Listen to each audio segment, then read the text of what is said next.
What's up, guys? All right, on this video, I'm gonna talk to y'all about bio-individuality. I feel like this has been a common theme I've ran into in DMs, on posts, in social media, and Haley is crawling across the table to see what I'm eating. Would you like a bite?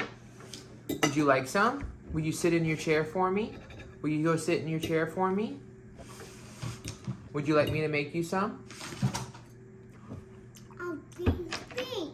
Do you want some food? One second. Here you go, baby. Right?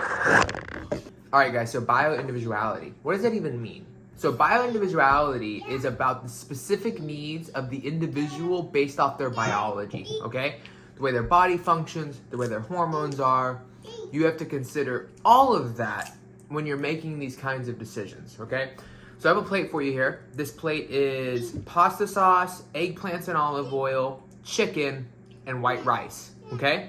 And Parmesan cheese. Now, this is something that I can eat on a high intensity training day. And I know that due to what just happened in my training, these carbs are gonna replenish glycogen. It's not enough to make me spill over, and I'm going to tap into fat stores faster because my body doesn't have to focus on glycogen replenishment, okay? I know this. Some people don't need this, right? Here's where it gets crazy. While I can eat all four of these food groups at the same time, dairy, white rice, chicken, eggplant, and olive oil, there are different people that will thrive on more or less or none of all these food groups.